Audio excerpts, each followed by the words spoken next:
What's happening, y'all? This is Dealer back with another toy video overview. And funny story around this guy. So I was under the impression that I had canceled my pre-order for this guy. Apparently, I couldn't have been more wrong because he showed up at my door today, courtesy of the Chosen Prime. Now, funnier story. I'm talking to Darren, who's a longtime friend of mine, and is the reason that I even got back into this brand of toys here. But I'm sitting there and I'm like, oh yeah, he sends me a picture of his. I'm like, wow, you know, it looks like junk. You should send it back. And that's like a long time, like, inside thing I got going with that guy, because he knows, my boy Dwayne knows, like a lot of people know that I don't have luck. I don't have the best of luck when it comes to the brand here, this brand. So I'm very critical of them when I feel there's a need, such as with MP36. Anyway, long story short, I wanted to take a look at this guy. This isn't going to be a formal review, anything like that. It'll just be a quick overview to let you guys see how it looks. So this is the packaging, and the box art looks great. We have MP11 ND for North Dakota, Destron New Jetron Warrior, codename Dirge. Like, could you imagine, like, if the RZA was saying it, like, yo, the Destron New Jetron Warrior? Like, that's like, you could go gold off of that. Anyway, so that's the packaging. Your standard run-of-the-mill, MP stuff is going on here. So you have him, top right in like a stance pose, moving down. You got him showing off like the various features. Hey, you can put the new thrusters on his arm, and now he can be diesel arm, null ray, null rayed up, whatever you want to call it. There's jet mode, which looks looks okay, looks good. And there's the cockpit opened with the invisible guy. So he comes with a clear pilot, and we've all seen it, so I'm not really gonna spend much time on it for this video. Again, the point and purpose of this video is to look at what's in the box. What's in the box? That's what's in the box. And all in all, aside from this bit of weirdness here, it's okay. And maybe that is due to something that I did, maybe not.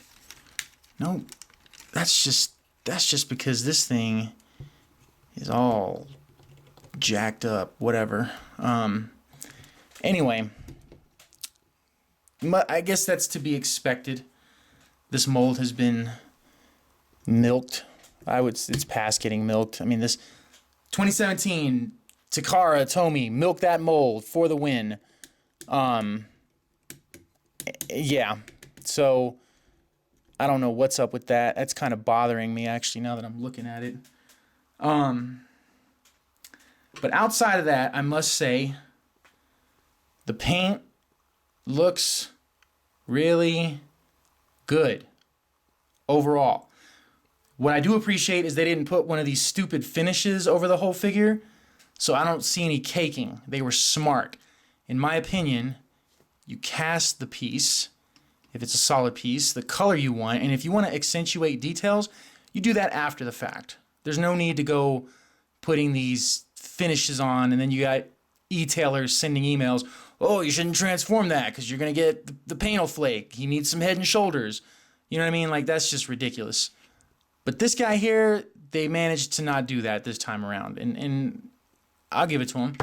So the kneecaps, they do have paint on them, and it looks pretty darn good. It's crisp, it's vibrant, looks good.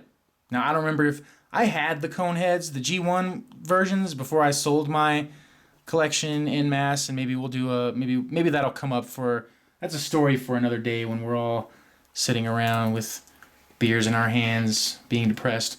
But yeah, I don't remember if he had those necessarily. Maybe he did.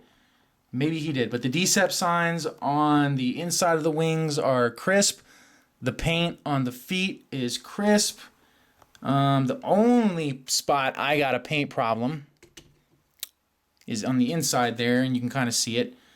I don't know what they did, kind of like back in this area here, but I can't really see it when this is closed, so I'm not really sweating it too much, which is a-okay in my book, especially given the past experiences I've had when dealing with this company.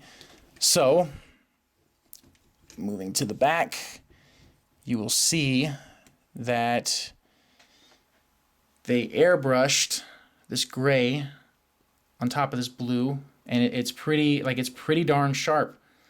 The edges look really, really good. I gotta give it to them.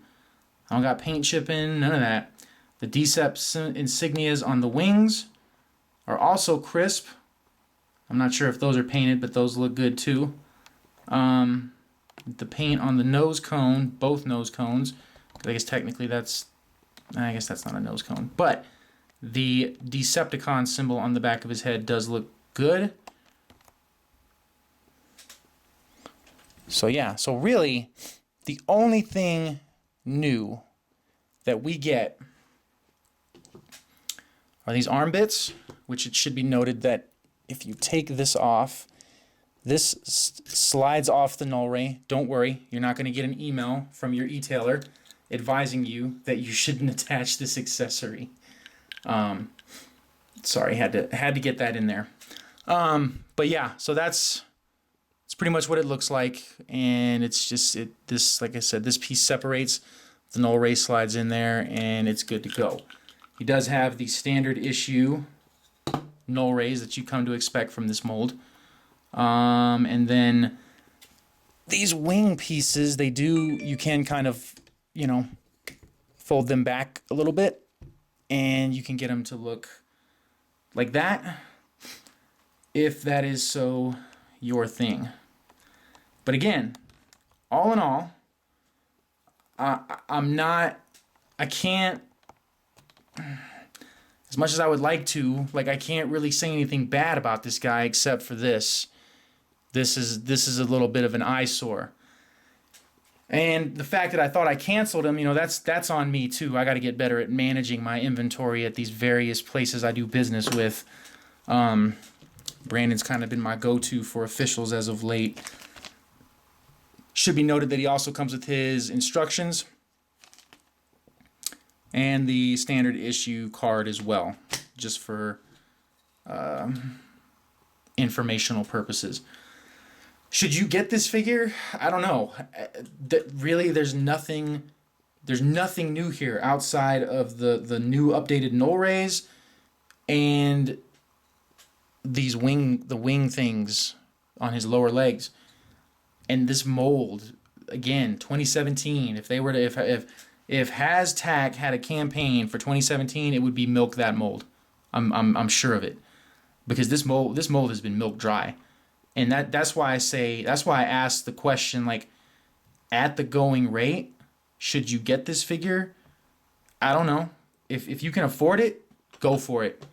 If you're a Conehead fan, I guess go for it, knowing that you're being overcharged. The reality of it is, this shouldn't retail for what it did. And maybe they dropped the price. I don't know. I just know that after I got my email confirmation, after I looked at my bank statement and asked, where the heck did all that money go? And then I looked in my email, oh, that's where my money went. I don't know. I don't know. Why was the Starscream $79.99 and this guy substantially more? I don't know. I don't know the answer to that. I mean, I have some theories. Y'all probably wouldn't want to hear them, so I'm not gonna get into them. But what I can tell you is that he's expensive. I mean, seriously, he retails almost twice for what the Starscream retailed for at Toys R Us, and it's pretty much the same mold with a couple of tweaks. So I don't know. I don't know why that is. Is he a $170 figure? In my opinion, in the opinion of dealer Destro, in dealer's opinion, no, he's not. He's not. And it's not because he's a Takara Tomy figure. It has nothing to do with that. This could have been a Fans Toys figure. Granted, I got more confidence in Fans Toys that they just wouldn't have rehashed the same thing over and over and over with some, what I'm going to call, minor tweaks. I've got full-on confidence that it would have been different. Would have been different.